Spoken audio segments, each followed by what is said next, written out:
Bonjour, je vous propose un troisième podcast dont le sujet est en quoi le manque d'estime de soi peut nous exposer à une relation d'emprise. Donc nous verrons ici qu'est-ce qui dans la construction du pervers narcissique peut expliquer qu'il vient détruire l'estime de soi de sa victime et puis pourquoi on peut être victime d'emprise. Et là on regardera ensemble les blessures qui peuvent justement servir d'hameçon à ces prédateurs. Alors, comment fonctionne un pervers narcissique et comment cette personnalité se construit-elle ? Le pervers narcissique présente une déviance narcissique ou un narcissisme pathologique combiné à un fonctionnement destructeur qui le conduit à entretenir une relation à l'autre qui est toxique. Tout commence dans la petite enfance par le manque d'amour inconditionnel et ou l'absence de limites dans un environnement empreint de manipulation. C'est d'ailleurs la raison pour laquelle la seule chose qui peut l'arrêter, et encore, pas toujours, c'est la loi. Le manque d'amour inconditionnel va conduire l'enfant à se conformer au projet parental, à essayer d'être parfait et à porter des masques pour conjurer son angoisse d'être rejeté. Le manque de limites va conduire au fait que l'enfant ne va pas arriver à gérer sa frustration et pourra devenir un adulte tyrannique et éternellement insatisfait. Il pourra également s'adonner à des conduites à risque et à des actes transgressifs. Pour survivre psychiquement à cette situation, l'enfant va projeter ce qui est mauvais en lui sur autrui et s'approprier, capter ses qualités. Le pervers narcissique est profondément immature et égocentrique. Il a une fragilité de l'estime de soi, ce qu'on appelle aussi une faille narcissique. L'image qu'il a de lui-même est très dévalorisée, il n'a pas de personnalité interne propre. Il va ainsi apprendre toute sa vie à mettre en place des masques en étudiant les personnes autour de lui et en procédant par mimétisme. Pour combler sa faille narcissique, il va choisir sa proie en fonction des qualités qu'elle possède et qu'il veut s'approprier. Pour cela, il va vampiriser l'estime de soi de sa victime et détruire méthodiquement le narcissisme de l'autre. Il a besoin de mettre en place des relations de dépendance et d'emprise dans la mesure où il identifie sa valeur à sa capacité de prise de pouvoir sur l'autre. Il masque par un jeu de miroir un profond vide d'âme et un manque d'humanité. Il va se survaloriser, se donner l'apparence d'être supérieur aux autres. Il va chercher à se faire admirer, et ce, en rabaissant les autres. Il va tout miser sur le perfectionnisme et faire en sorte d'être irréprochable vis-à-vis du monde extérieur. Il verrouille en lui toute faille pour se prémunir de son vide intérieur, de ses angoisses inconscientes, de disparaître dans le néant et d'être détruit par l'autre. Il lutte contre un délire de persécution ou d'anéantissement qui pourrait le faire basculer dans la psychose. On peut dire que ce que le pervers narcissique met en place est une défense contre un effondrement psychique. Alors, j'ai pas mal parlé de la question du narcissisme et je trouve intéressant peut-être de vous faire un petit zoom là-dessus. Alors, de quoi parle-t-on quand on parle de narcissisme ? En psychanalyse, le premier qui a évoqué ce terme-là, c'est Freud. Et il a tiré le mot narcissisme en fait du mythe grec de Narcisse. Et on pourrait peut-être simplement définir ce terme par amour de soi. Tout enfant en fait passe par une étape narcissique au cours de laquelle vont se structurer sa personnalité et sa sexualité.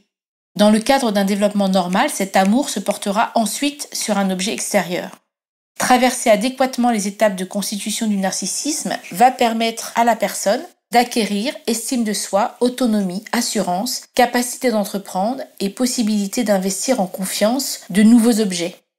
Donc c'est important le narcissisme, et c'est pas que négatif, parce qu'on pourrait penser que quand on dit il est narcissique, tout de suite c'est connoté négativement. En fait c'est important, puisque ça va être vraiment le fondement de l'amour de soi, une des composantes de l'estime de soi.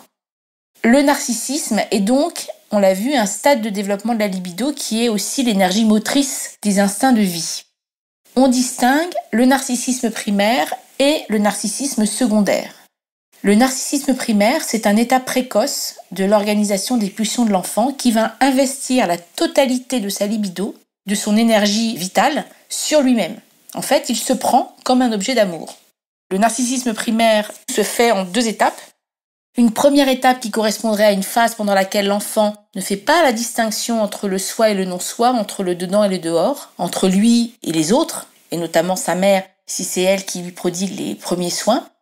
Et puis une deuxième étape qui a été décrite par Lacan, qu'on appelle aussi le stade du miroir, qui se joue à peu près entre 6 et 18 mois. Et ce concept psychanalytique, qu'on appelle le stade du miroir, ça désigne l'étape pendant laquelle le petit enfant commence à ressentir une forme d'identité. Et pour Lacan, ce stade va permettre à l'enfant de devenir un sujet, avec notamment l'avènement du je, du pronom personnel je. Ça, c'est pour le narcissisme primaire.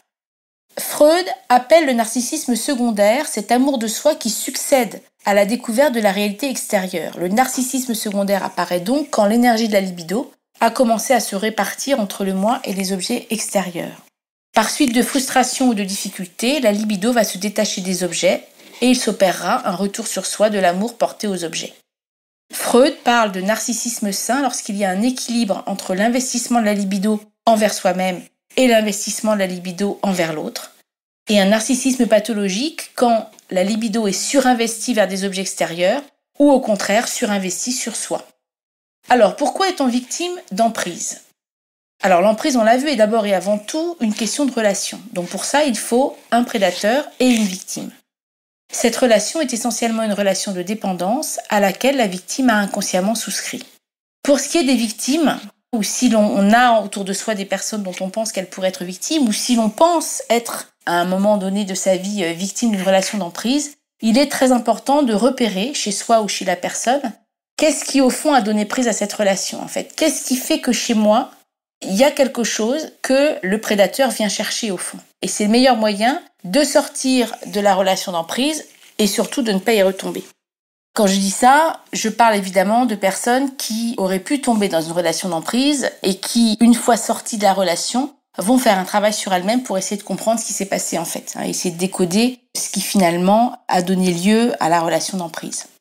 Alors les personnes qu'on dira toxiques séduisent parce qu'elles repèrent une faille, une blessure, un besoin, et elles y apportent une réponse, voire un soulagement. En tout cas, au moins lors de la première phase, la lune de miel.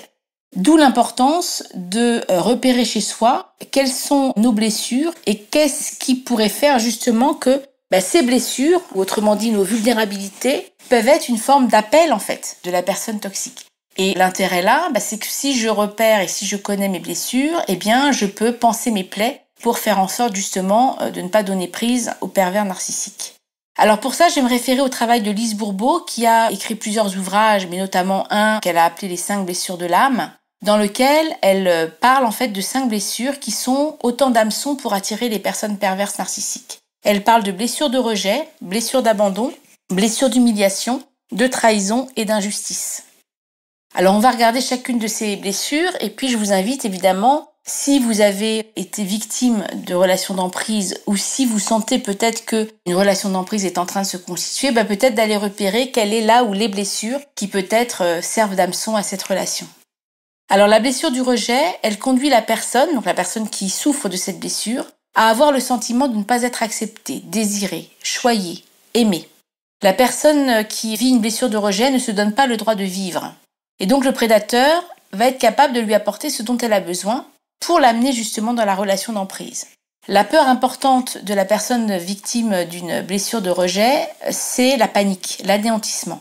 Autrement dit, la peur de sa propre mort. Quand on souffre d'une blessure de rejet, on a besoin d'être aimé et accepté tel qu'on est. La blessure d'abandon maintenant. Lorsque l'on souffre d'une blessure d'abandon, on pense qu'on ne peut rien faire seul, qu'on a besoin des autres, de leur attention, de leur soutien, de leur protection. Notre peur la plus importante, c'est la solitude. Certains pensent que c'est peut-être la blessure qui est celle en tout cas qui risque de nous jeter le plus dans les bras du pervers narcissique. Quand on souffre d'une blessure d'abandon, on a besoin d'affiliation, d'être en lien avec les autres et on a besoin de protection.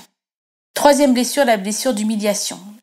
Elle engendre un fort sens du sacrifice, un sentiment d'indignité, de honte, une difficulté à écouter ses propres besoins et à être dans le plaisir. La plus grande peur de la personne qui souffre de cette blessure, c'est la liberté de se retrouver sans limite. Avec la peur de si j'ai pas de limite, je peux faire n'importe quoi et pour le coup, faire des bêtises et avoir honte, faire des choses qui seraient indignes. La personne qui souffre de blessures d'humiliation a besoin de valorisation et de se sentir libre d'agir à sa guise. Blessure de trahison. Elle renvoie à la fidélité, la loyauté, au sens du devoir. Une personne qui souffre de blessures de trahison a du mal à faire confiance et a tendance à contrôler les autres. Elle a tendance à aimer qu'on la regarde et elle aura une propension à devenir sauveur. Elle a du mal à s'engager et à se désengager et à faire des choix. Ses plus grandes peurs sont la dissociation, le reniement et la séparation. Elle a besoin d'apprendre à faire confiance et elle a besoin d'être digne de confiance. Et enfin, la blessure d'injustice. Alors ça, c'est le fait de se sentir sous-estimé, non apprécié, non reconnu, non respecté à sa juste valeur. Le manque d'affectif est ici profond, et ce d'autant plus que ces personnes sont hypersensibles. Elles ont tendance à se dévaloriser et à se comparer aux autres. Elles recherchent la chaleur humaine. Pour cela, elles se veulent méritantes, performantes, parfaites, optimistes et sociables. Leurs plus grandes peurs sont la froideur, le fait de se montrer vulnérable et le fait de se tromper. Elles ont besoin d'être reconnues à leur juste valeur et elles ont besoin de chaleur humaine. Comme je vous le disais, connaître ces blessures, connaître ces points de vulnérabilité est essentiel pour ne pas donner prise à l'emprise. Et si toutefois on est tombé dans des relations d'emprise, a posteriori de comprendre ce qui s'est passé, ce qui a été en jeu, de manière à ne pas retomber dans le futur dans une relation de ce type.